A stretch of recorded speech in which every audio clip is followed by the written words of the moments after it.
एक ऐसा नाम जो इस वक्त उत्तर प्रदेश ही नहीं देश के प्रशासनिक गलियारे में सबसे ज्यादा चर्चा में है। कभी अपने तेवर और एक्शन से चर्चा में रहती है, मगर अब उत्तर प्रदेश के खनन घोटाले के नाम आने के बाद नकारात्मक रूप से सुर्खियों में है।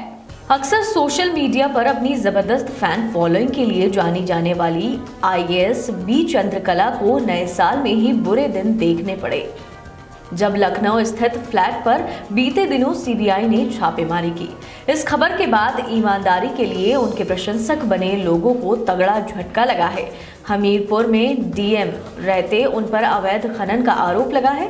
इलाहाबाद हाईकोर्ट के आदेश पर हुई सीबीआई जांच में उनकी भूमिका उजागर होने पर नए साल के दूसरे दिन यानी 2 जनवरी को ही चंद्रकला और 10 अन्य लोगों पर सीबीआई ने केस दर्ज कर छापामारी शुरू की है। सपा सरकार में चंद्रकला को काम के बड़े मौके मिले, शासन उन्हें काबिल अफसर मानता रहा। शायद यही वजह है कि अखिलेश यादव सरकार में हमीरपुर, बुलंदशहर, मेरठ सहित 5 प्रमुख जिलों में डीएम बनने का मौका मिला था। हालांकि बीजेपी सरकार आते ही उन्होंने यूपी से दिल्ली का रुख कर लिया। लगातार यूपी में खनन घोटालों की रडार पर माफियाओं के खिलाफ सीबीआई के छापे पड़ते रहे। इसी बीच सीबीआई ने 5 जनवरी को चंद्रकला के लखनऊ स्थित घर पर करीब 2 घंटे तक छापेमारी की थी। आईएएस बी चंद्रकला पर गलत तरीके से खनन पट्टी देने का आरोप लगे, जिसके चलते हमीरपुर में डीएम रहते चंद्रकला पर सपा एमएलसी रमेश मिश्रा सहित कुल 10 लोगों के साथ मिलकर अवैध खनन में नाम आया। इलाहाबाद हाईकोर्ट के आदेश पर जांच में जुटी सीबीआई ने 5 जनवरी को उनके अलावा अन्य आरोपियों के ठिकानों पर छापेमारी की।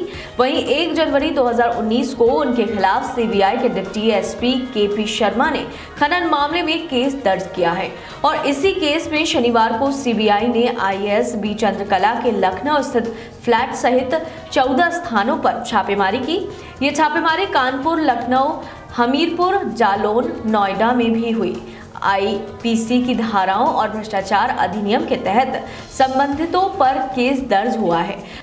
दरअसल 31 मई 2012 को यूपी सरकार की ओर से एक ऑर्डर जारी किया गया था, जिसमें कहा गया था कि जो भी माइनिंग होगी वो ई टेंडर से होगी, लेकिन ये नियम फॉलो नहीं किया गया। हमीरपुर में अवैध खनन के मामले में 2 जनवरी को दर्ज एफआईआर में सीबीआई ने बी चंद्रकला को आरोपी नंबर 1 बनाया है। हमीरपुर में डीएम रहते हुए बी चंद्रकला ने अवैध तरीके से खनन के पट्टे आवंटित किए। छापेमारी के दौरान उनके घर से कुछ कागज मिले हैं। इसके अलावा एक लॉकर और 2 अकाउंट से जुड़े कागजात हैं। 2 घर के बारे में जानकारी मिली। बहरहाल चंद्रकला से 21 जनवरी को ईडी पूछताछ करेगी, जिसमें कई बड़े खुलासे होने की संभावना है।